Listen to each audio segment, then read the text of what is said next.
Level 1. Intake. The door seals behind you with a soft pneumatic hiss. No windows, no clocks. The air smells filtered, dry. A man you don't know slides a folder across the metal table and says your name without asking if it's correct. It is. It always is here. You sign where they point. You don't read. The pen is heavier than it should be. Your phone disappears into a tray. Your wallet follows. They give you a badge with a color instead of a rank. Gray, temporary, disposable. Rules arrive fast. You don't ask where you are. You don't write anything down. You don't say the word prisoner. You don't look directly into the rooms unless told. You call everyone by title, never by name. Your job is logistics. Paperwork that never leaves the building. Transport schedules that never say what's being transported. You process 6 files an hour, 10 hours a day. The numbers are clean. The stories are not included. On the 3rd day, you see a man led past you with a hood and shackles. He stumbles.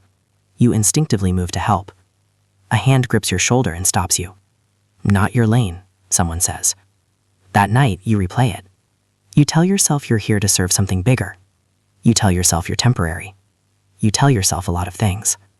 Level 2, clearance. It starts with a door that opens for you without an escort. Your badge changes color, blue, restricted. You're allowed into sections where the floors are quieter and the lighting is softer. You're still not allowed to ask questions, but now people answer some of them anyway. You learn the first real rule. Information is currency, not truth. You handle transfer manifests tied to offshore accounts. You see dollar amounts that don't fit on a single screen. $3.8 million, $12.4 million, $41,000 routed weekly through shell vendors for maintenance. None of it touches a name. You sign off on sleep schedules, not yours, theirs.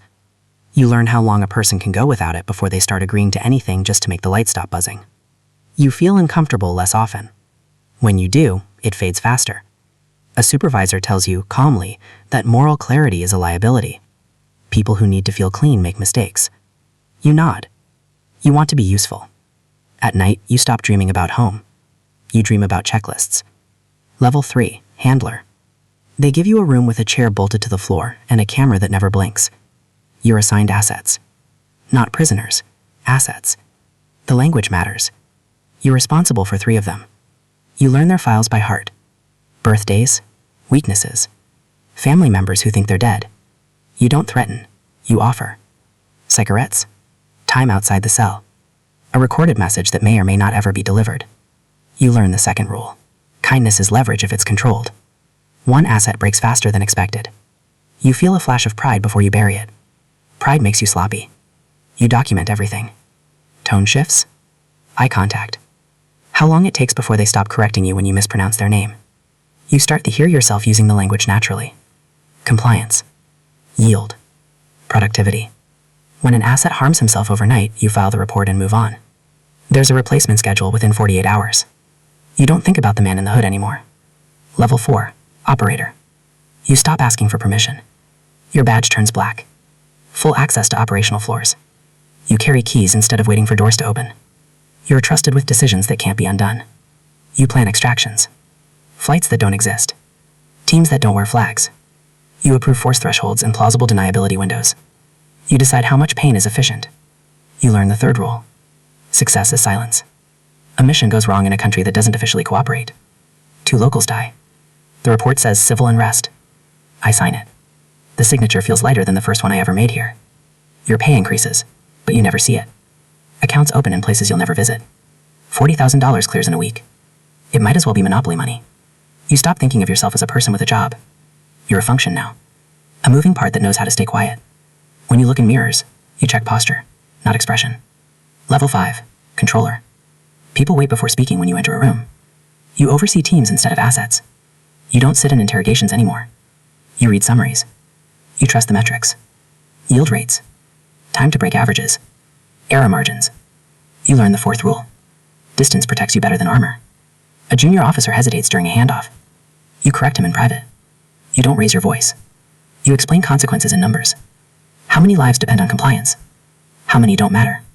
You believe it when you say it. Your calendar fills with meetings that have no minutes. Decisions made here ripple outward into places you've never been. You feel powerful, but it's muted, like pressure instead of heat. You no longer remember the exact moment you cross certain lines. They blur together. That bothers you less than it should. Level 6. Director.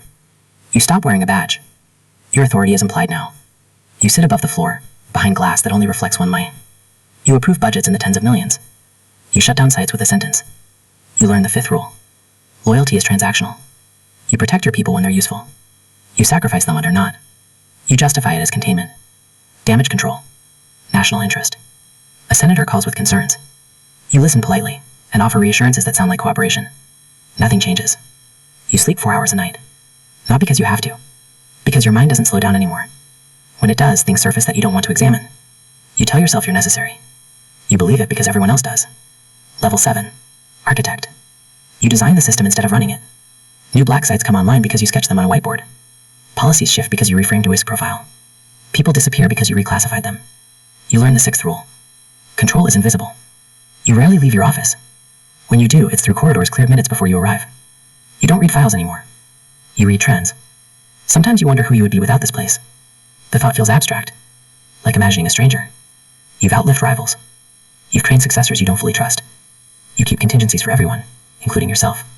Power doesn't feel like freedom. It feels like obligation that never ends. Level 8. Ghost. Your name stops appearing on documents. You exist in verbal approvals and unsigned directives. People refer to you indirectly. Upstairs. The final layer. You learn the last rule. Nothing here ever really ends. You sit alone more than you speak. The building hums around you, unchanged. You think about the versions of yourself that entered through that first door. You can't tell when they disappeared. There's no triumph, no closure, just maintenance. One morning you watch a new intake, through the glass. Gray badge, nervous hands. He signs without reading. I know exactly what he thinks this is. I know exactly what it will become. Somewhere, a door is closing behind him. He doesn't understand the system yet, but he will.